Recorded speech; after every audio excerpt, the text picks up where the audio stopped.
السلام عليكم ورحمة الله وبركاته. إن الحمد لله والصلاة والسلام على من لا نبي بعده وعلى آله وصحبه وسلم تسليما كثيرا. সম্মানিত দর্শকবৃন্দ, আপনাদের সবাইকে আমন্ত্রণ জানাচ্ছি ড্রিমওয়ে হোল্ডিংস লিমিটেড নিবেদিত গ্রিন টিভি পরিবেশিত অনন্য আয়োজন আলোর পথ অনুষ্ঠানে। সঙ্গে আছি আমি মোহাম্মদ মুস্তফা জামান। আজকের টপিক হচ্ছে তাকওয়ার কুরবানি ও সুস্থ জীবনের পাথেয়।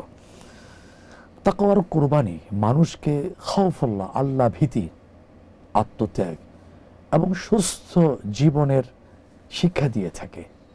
আজকের আলোচনায় আমরা জানব তাকওয়ার কুরবানি কিভাবে মানুষকে চরিত্র ও জীবনকে পরিশুদ্ধ করে তোলে।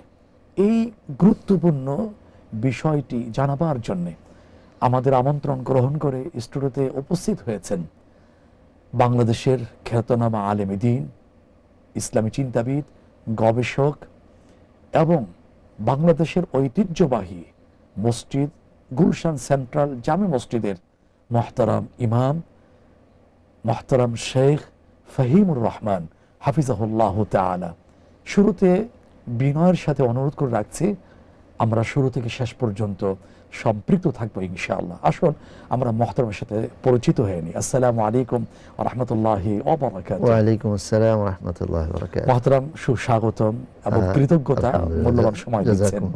ইনশাআল্লাহ আপনার কাছ থেকে নির্ধারিত বিষয়ের উপরে আলোচনা শুনে আমরা উপকৃত হব ইনশাআল্লাহ। আপনি অবগত হয়েছেন আজকের আমাদের আলোচনার বিষয় কোরবানির সংক্রান্ত তাকওয়ার কুরবানি ও সুস্থ জীবনের পাথেয়। আমরা ছোট্ট ছোট্ট প্রশ্নের মাধ্যমে এই বিষয়টা সম্মানিত দর্শক ভাই বোনদেরকে উপহার দেওয়ার চেষ্টা করব ইনশাআল্লাহ। প্রথম জিজ্ঞাসা হচ্ছে আপনার কাছে, কোরবানির মূল শিক্ষাটা কি এবং তাকওয়ার সঙ্গে এই কোরবানির সম্পর্কটাই বা কি? আলহামদুলিল্লাহ ওয়াসসালাতু ওয়াসসালামু আলা রাসূলিল্লাহ, আম্মা বা'দ। জি, এই বিষয়টি একদম অত্যন্ত স্পষ্ট যে রব্বুল ইজ্জত ওয়াল জালাল যে কোরবানি আমাদের জন্য আবশ্যক করেছেন, এর সাথে আল্লাহ ভীতির এবং আত্মত্যাগের যেটা গভীর সম্পর্ক। আমরা যদি প্রথমে আত্মত্যাগের কথা চিন্তা করি, তাহলে দেখব যে হযরতে ইব্রাহিম আলাইহিস সালাম, যার মাধ্যমে রব্বুল আলামিন এই কোরবানি নামক আল্লাহর দরবারে একটা প্রিয় আমলকে কিয়ামত পর্যন্ত শরিয়া বানিয়ে দিলেন। যে ইব্রাহিম আলাইহিস সালাম বৃদ্ধ বয়সে আল্লাহ তাআলার দরবারে দোয়া করছিলেন, রব্বি হাবলি মিনাস সালিহিন, ইয়া রব, আমাকে আপনি সুসন্তান দান করেন। অথচ তিনি কিন্তু বেশ বয়সে উপনীত হয়েছেন এবং আল্লাহ রাব্বুল আলামিন যখন ওনাকে সন্তান দিলেন ইব্রাহিম আলাইহিস সালাম এবং ইসহাক আলাইহিস সালাম, তিনি কিন্তু দোয়াও করলেন, আলহামদুলিল্লাহিল্লাযী ওয়াহাবা লি আলাল কিবারি ইসমাঈলা ওয়া ইসহাক এবং ইন্না রাব্বি লাসামিউদ দুআ, নিশ্চয়ই আমার রব তিনি অবশ্যই দোয়াকে শ্রবণ করেন। তো সেই ইব্রাহিম আলাইহিস সালাম তিনি ওনার এই দুই সন্তানের কৃতজ্ঞতা এবং যখন ওয়ালাম্মা বালাগা মাআহুস সা'য়া, সেই তিনি যখন চলাচলের উপযুক্ত হলেন, আল্লাহ রাব্বুল আলামিন ওনাকে স্বপ্নে আদেশ করলেন, ওহী দিলেন যে আপনি আপনার সবচেয়ে প্রিয় সন্তানকে কোরবানি করুন। এবং ইব্রাহিম আলাইহিস সালাম আত্মত্যাগের সর্বোচ্চ নিদর্শন। পাশাপাশি দেখেন, সন্তানকে এমনভাবে ভালো কাজে আল্লাহর হুকুম মান্য করার ব্যাপারে এমনভাবে তাকেও প্রস্তুত করলেন যে যখন জিজ্ঞাসা করলেন যে ইয়া বুনাইয়া ইন্নী আরা ফিল মানামি আন্নী আযবাহুকা ফানজুর মাযা তারা, তিনি কি বললেন যে বৎস, আমি দেখছি তোমাকে কোরবানি করছি, ত্যাগ করছি তোমাকে, আমি আল্লাহর দরবারে সমর্পণ করছি। তিনি বললেন কি, ইয়া আবাতি ইফআল মা তু'মার সাতাজিদুনি ইনশাআল্লাহু মিনাস সাবিরিন। রবের পক্ষ থেকে আপনি যে আদেশ পেয়েছেন, হে আমার প্রিয় বাবা, আপনি এটা পালন করুন, আমি সবর ধৈর্যশীল হব। এবং কি আত্মত্যাগ দেখেন, এই যে একটা আত্মত্যাগ, এই যে কোরবানি, নিজেকে বিলিয়ে দিলেন, আত্মসমর্পণ করলেন, সেখানে কোনো ছুতা খোঁজেন নাই, অজুহাত খোঁজেন নাই, কিভাবে সন্তানকে বাঁচানো যায়। এমনকি আল্লাহর দরবারে এই কথাও বলেন যে আল্লাহ, সে তো আমার সন্তান, তাকে কিভাবে আমি কোরবানি করব। হ্যাঁ, এবং কি যখন চলাফেরা করে, যখন ভালোবাসার একটা পরিপূর্ণ সময়ে, তখন এই আত্মত্যাগের চিত্র যে চলে আসে, এখানে কিন্তু তাকওয়ার একটা গভীর সম্পর্ক রয়েছে। আল্লাহর ভয়, যে রব্বুল আলামিনের আদেশ লঙ্ঘন করার কোনো সুযোগ একজন মুমিনের নেই। কারণ আল্লাহ রাব্বুল আলামিন ওনাকে আদেশ করেছেন, সেই রবের ভয়েই কিন্তু সেই আদেশ পালন করতে হবে। আমরা এখনো যারা কোরবানি করছি সেখানে কিন্তু আল্লাহ তাআলার ভয়টাকেই গুরুত্ব দিতে হবে, কারণ রব্বুল ইজ্জত ওয়াল জালাল এই ভয়টাকেই খেয়াল করেন। এই পশু প্রাণী এগুলো তো আল্লাহর কোনো প্রয়োজন নেই। আল্লাহ তাআলা দেখেন মুমিনের হৃদয়ে কি আছে, সেখানে তাকওয়া আছে কিনা, তাকওয়ার মাধ্যমে সেই কোরবানিটা করলো কিনা, এটাই রব্বুল আলামিন। এর পাশাপাশি একটু আলাদাভাবে একটু আপনার কাছ থেকে জানতে চাই, সেটা হলো যে গোশত তো আল্লাহর কাছে পৌঁছায় না, আমরা যে নামাজ পড়ি, রুকু সিজদা কোনোটাই তো পৌঁছায় না। এখন তাকওয়া পৌঁছায়, এর কথাটার অর্থটা কি? সুবহানাল্লাহ, রব্বুল ইজ্জত ওয়াল জালাল ইরশাদ করেছেন, লা ইয়ানালাল্লাহু লুহুমুহা ওয়ালা দিমাউহা ওয়ালাকিন ইয়ানালুহু তাকওয়া মিনকুম। রব্বুল আলামিনের নিকটে কখনোই গোশত এবং রক্ত ইত্যাদি পৌঁছায় না। পাশাপাশি আপনি যেভাবে বললেন যে আমাদের সালাত, আমাদের সিয়াম, এই যে নেক আমলগুলো তো আমরা করছি, দুনিয়াতে থেকে যাচ্ছে। আল্লাহ তাআলার তো তাসবিহ তাহলিলাতের জন্য, ইবাদত বন্দেগীর জন্য আল্লাহ চাইলে ফেরেশতা কুল রয়েছে যারা আরো হয়তো সুন্দরভাবে ইবাদত করতে পারেন বা করেন। প্রথমে তো বলেছিলাম নাহনু নুসাব্বিহু বিহামদিহি ওয়া নুকদ্দিসু লাক। জি জি জি, এবং সেই ফেরেশতাদের দ্বারা এটা আল্লাহ নিতে পারতেন, এখনো হচ্ছে। ফেরেশতারা তাওয়াফ করছে, ফেরেশতারা আল্লাহর তাসবিহ তাহলিলাত করছে, কিন্তু রব্বুল আলামিন এমন এক মানে তার বান্দাদের মধ্য থেকে তিনি এমন ধরনের আত্মত্যাগ চাচ্ছেন, তাদের পক্ষ থেকে আল্লাহর ভীতি চাচ্ছেন, যাদের কাছে অপশন রয়েছে অন্য কিছু করারও। রব্বুল ইজ্জত ওয়াল জালাল সেই তাকওয়াটাকেই দেখেন, কারণ এই গোশত রক্ত দুনিয়াতে থেকে যায়, এটা ওনার কাছে পৌঁছায় না। এবং রব্বুল আলামিন দেখেন হযরত আদম আলাইহিস সালামের সেই দুই সন্তানের যে ইয কাররাবা কুরবানান ফাতুকুব্বিলা মিন আহাদিহিমা ওয়া লাম ইউতাকাব্বাল মিনাল আখার, একজনের পক্ষ থেকে কোরবানিটা কবুল হইল, আরেকজনের পক্ষ থেকে কবুল হইল না। কারণ কি? তাকওয়ার কারণে। কারণ তাকওয়া যার ভিতরে ছিল তার কোরবানিটা কবুল। এটা শিক্ষা আমাদের জন্য কিয়ামত পর্যন্ত। আল্লাহর ভয় যদি থাকে তখন সে রব্বুল আলামিনের দরবারে যেটা উপস্থাপন করবে এটা সবচেয়ে সুন্দর হবে, আর তাকওয়া যদি না থাকে কখনো সেটা সুন্দর হবে না। সুন্দর বলছিলেন। এরপরে আরেকটি জিজ্ঞাসা হচ্ছে, কোরবানি কিভাবে মানুষের আত্মত্যাগের মানসিকতা গড়ে তোলে? সুবহানাল্লাহ, সুবহানাল্লাহ। প্রথমত কোরবানি যেহেতু একটি ইবাদতে মালিয়া, সম্পদের প্রতি মানুষের একটা মোহ থাকে, সব সময় থাকে, একটা ভালোবাসা থাকে। এবং দেখেন এই সম্পদের মোহটা যে ত্যাগ করতে পারবে তার জন্য কিন্তু জান্নাত অপেক্ষা করতে। সুবহানাল্লাহ। কারণ আল্লাহ রাসূল সাল্লাল্লাহু আলাইহি ওয়াসাল্লাম দানশীলতাকে জান্নাতের গাছ বলেছেন। এটা যাকে ধরবে তাকে জান্নাতে নিয়ে ছাড়বে, আর কৃপণতা হলো জাহান্নামের গাছ। তো সুতরাং এই যে সম্পদ দিয়েই কিন্তু কোরবানির একটা মানে এখানে প্রমাণ চলে আসে। হতে পারে ধরেন একটা, এখন আমরা যে পশু কিনি, সেই পশু কেনার ক্ষেত্রে যদি একজন ব্যক্তি চিন্তা করে যে না, আমি আমার সামর্থ্য অনুযায়ী সবচেয়ে সুন্দর, এর জন্য আমার মানে একটা পশু ক্রয় করতে গিয়ে যে পরিমাণ অর্থই খরচ হোক না কেন, সেটা আমি আমার সামর্থ্য অনুযায়ী সবচেয়ে উত্তমটা আমি করার চেষ্টা করব, তখনই কিন্তু তার সেই আত্মত্যাগের একটা চিত্র চলে আসে, মানসিকতাটা গড়ে। সুন্দর বলছিলেন। আমরা আবার আসছি ইনশাআল্লাহ বিরতির পরে। প্রিয় দর্শক, আপনারা অনুষ্ঠানটি উপভোগ করছেন, সময় হয়েছে একটা ছোট্ট বিরতিতে যাবার, ফিরে আসছি, আমাদের সাথেই থাকুন।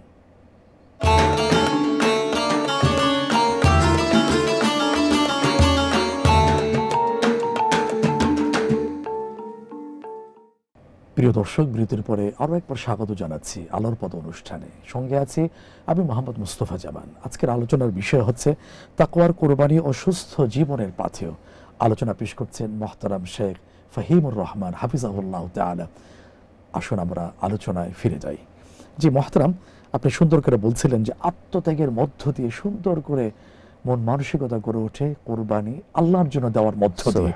এবার আরেকটি ছোট্ট প্রশ্ন, সেটা হচ্ছে সুস্থ সুন্দর সমাজ গঠনে কোরবানির ভূমিকা কি হতে পারে? আলহামদুলিল্লাহ, এটা একটা গুরুত্বপূর্ণ বিষয়। এবং মানে আমাদের এই সমাজে যখন একটা কোরবানির চর্চাটা যথাযথভাবে হবে, দেখেন সেখানে রাসূলুল্লাহ সাল্লাল্লাহু আলাইহি সাল্লামের পক্ষ থেকে আমরা যে মানে সুন্নাহটা দেখি যে কোরবানির এই অংশটা মানে যে গোশত মাংস হয়, এটাকেও কিন্তু সমাজে বন্টনের একটা সুন্দর মুস্তাহাব তরিকাও রয়েছে। পাশাপাশি যখন কেউ কোরবানি করে তখন ওনার ভিতর একটা ওনার হৃদয়ের ব্যাপকতা, প্রশস্ততা তৈরি হয় যে না, আমি আমার এই কোরবানির আনন্দের দিনে আমি অন্যদেরকেও, গরিব দুঃখী যারা হয়তো বছরে একবারও এক টুকরো গোশত পায় না, তাদেরকেও আমি অংশীদার করি। এই যে একটা সামাজিক প্রীতি, মহব্বত, ভালোবাসার চিত্র দেখা যায়, তারপরে ভ্রাতৃত্বের সুন্দর দৃশ্য, সুবহানাল্লাহ, চিত্রটা ফুটে ওঠে। এবং দেখেন এই কোরবানির আগে আবার কিন্তু আমাদের সলাতের মতো একটা গুরুত্বপূর্ণ বিষয় রব্বুল আলামিন এই জন্য ইরশাদ করেছেন, ফাসল্লি লিরাব্বিকা ওয়ানহার, তোমরা সালাত আদায় করো, তারপরে কোরবানি করো। এবং এই কোরবানির দ্বারা দেখা যায় ধনী দরিদ্রের মাঝে একটা সেতু বন্ধন, মেলবন্ধন তৈরি হয়। এটা অবশ্যই সামাজিক একটা শৃঙ্খলা রক্ষার ক্ষেত্রে অত্যন্ত বড় ভূমিকা রাখে। চমৎকার বলছিলেন। সেই ধরনের কোরবানি দেওয়ার তৌফিক আল্লাহ তাআলা আমাদেরকে দান করুন।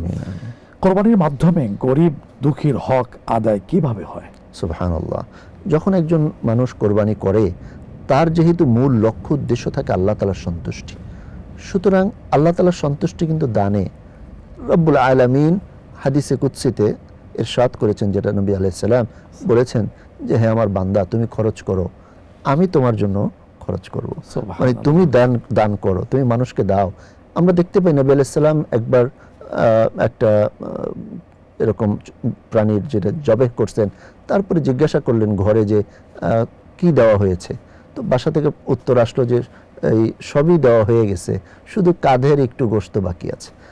আল্লাহ নবী সাল্লাল্লাহু আলাইহি ওয়াসাল্লাম কি বললেন যে না, পুরোটাই বাকি আছে, মানে আমি আখিরাতে পুরোটাই পাবো, শুধু কাঁধের গোশতটাই রয়ে গেল। এটাও যদি দেওয়া যেত তাহলে মনে হয় যে আমি পুরোটাই সে আখিরাতে পেয়ে যেতাম। তো কোরবানি করার পরে কেউ যদি মনে করে যে না, আমি শুধু নিজে খাবো, আর গোশত খাওয়ার জন্য কোরবানি করলে তো আর সেটা নিয়তের কারণে ওই কোরবানিটা কবুল হবে না। নিয়ত থাকতে হবে আল্লাহর জন্য। নবী আলাইহিস সালাম কি বলেছেন? কোরবানি করার পরে তিনি দোয়া করেছেন, আল্লাহুম্মা মিনকা ওয়া লাকা, হে আল্লাহ, এটা আপনার পক্ষ থেকে আমি পেয়েছি, আপনার জন্যই আমি এটা উৎসর্গ করেছি, আপনার জন্যই আমি এটা উপস্থাপন করেছি। সুতরাং সেই কোরবানির গোশত সহ কোরবানির সেই পরিবেশে দরিদ্রদেরকে অংশীদার করা এবং এভাবেই তাদের প্রতি সহযোগিতার হাতটা প্রসারিত হয়। পাশাপাশি দেখেন, এই যে যারা অভাবী এবং দরিদ্র জনগোষ্ঠী, তাদের কিন্তু একটা পুষ্টির প্রয়োজনীয়তা আছে, তাদের কিন্তু প্রোটিনের প্রয়োজনীয়তা আছে। কোরবানিতে কিন্তু একটা ব্যাপক জনগোষ্ঠী যারা কিন্তু এই পুষ্টির আওতায় চলে আসে, এবং যারা ধনী শ্রেণীর আছেন ওনারা কোরবানির মাধ্যমে সেই দরিদ্র শ্রেণীর প্রতিও কিন্তু এই সহযোগিতাটা করছেন এবং তাদেরকেও এই আনন্দে শামিল করে নিচ্ছেন। সুন্দর দিকটা তুলে ধরেছেন এই প্রশ্ন উত্তর দেওয়ার মধ্য দিয়ে। তরুণ সমাজ সম্পর্কে একটু জিজ্ঞাসা, সেটা হলো বর্তমান তরুণ সমাজের জন্য কোরবানির কি শিক্ষা আছে? আলহামদুলিল্লাহ, দেখেন এই কোরবানির যে কার্যক্রম আমরা যদি শুরু থেকে দেখি, প্রথমত একটা কোরবানি কিন্তু ছোট্ট একটা কাজ না, এটা একটা পরিকল্পনা, এটা একটা আত্মত্যাগ, এটা একটা তাকওয়ার বহিঃপ্রকাশ, এবং এটা ধনী দরিদ্রের মাঝে একটা সুন্দর সেতু বন্ধন, পাশাপাশি আনন্দ ভাগাভাগি করার একটা সময়। এই জায়গাগুলোতে আমাদের তরুণদের সম্পৃক্ততা অবশ্যই তাদের হৃদয়কে আরো প্রশস্ত করবে এবং আল্লাহ রাব্বুল আলামিনের এই বিধানকে মেনে আত্মত্যাগের যে একটি চর্চা তার ভিতরে ডেভেলপ করবে, এটা আশা করা যায় যে একদিন তাকে একদম মোমেনে কামেল হিসাবে তাকে গঠন করবে এবং সে জান্নাতের পথে আল্লাহ তাআলার মুকাররাবিন বান্দাবান্দি হওয়ার দিকে আমাদের এই তরুণরা কিন্তু এগিয়ে আসতে পারে। তাদের জন্য এই মহা সুযোগ রয়েছে। আল্লাহ তৌফিক দান করুন। আমিন, আমিন। যেই দেশের তরুণ সমাজ ভালো, জি জি, সেই দেশ ভালো, সুবহানাল্লাহ, অবশ্যই ভালো। এবং দেখেন সমাজ যদি বিপদগামী হয়ে থাকে মুহতারাম, তাহলে তো ওই দেশের না, আমরা দেখতেও পাই, দেখেন যারা আল্লাহ তাআলার রহমতের ছায়ায় আশ্রয় পাবেন তাদের ভিতরে শাবুন নাশআ ফি ইবাদাতিল্লাহ, এমন যুবক, এমন তরুণ আল্লাহর ইবাদতে যে মানে বেড়ে উঠেছে, ইবাদতে সময় কাটাচ্ছে, এবং এই যুবকদের কিন্তু অন্যায় করার অনেক সুযোগ আছে। তারা যদি সেই সুযোগটাকে না গ্রহণ করে, তারা যদি রব্বুল আলামিনের প্রতি তাদের আত্মত্যাগ, আত্মনিয়োগ এবং আত্মসমর্পণের জায়গাটা বেছে নেয়, তাহলে আশা করা যায় এই তরুণ কখনো মাদক গ্রহণ করবে না, এই তরুণ কখনো কারো প্রতি জুলুম করবে না।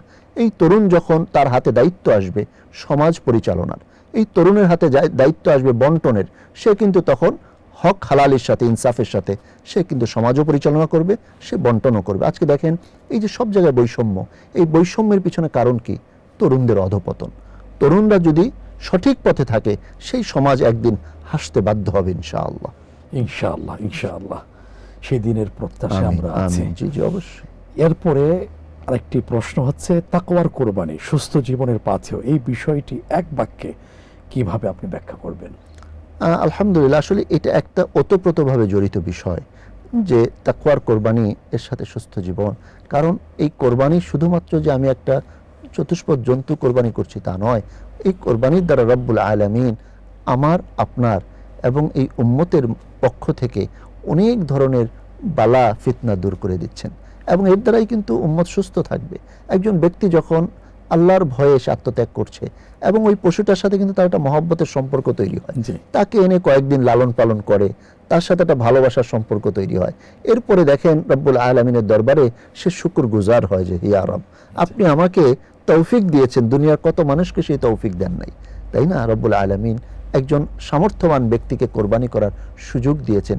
এই সুযোগটাকে যখন সে কাজে লাগায়, এই সুযোগ থেকে সে কিন্তু তার সুস্থ জীবনে তার কিছু শারীরিক প্রয়োজন রয়েছে, তার বিভিন্ন প্রোটিন দরকার, খাবার দাবারের প্রয়োজন, সেখানেও কিন্তু সেই কোরবানির পশু থেকে তার একটা সাপোর্ট আসতেছে আর কি।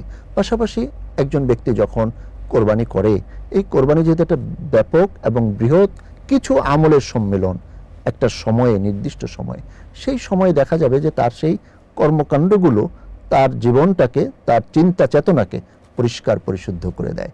আশা করা যায় যে এর দ্বারাই সে একটা সুস্থ জীবন যাপন করতে সক্ষম হবে ইনশাআল্লাহ। ইনশাআল্লাহ। অনেক ধন্যবাদ মুহতারাম, মূল্যবান আলোচনা উপহার দিয়েছেন। জাযাকাল্লাহু খাইরান। ওয়ালাকুম কামা দাওয়াতুম মাশাআল্লাহ। আমিন। প্রিয় দর্শক, আমরা মুহতারামের কাছ থেকে খুবই জ্ঞানগর্ভ আলোচনা শুনে আসছিলাম। পরিশেষে এতটুকু বলতে চাই, তাকওয়া ভিত্তিতে যদি কোরবানি দেওয়া হয়, সেই কোরবানির প্রকৃত শিক্ষাই হবে আত্মত্যাগ, সংযম এবং মানবতার চর্চা।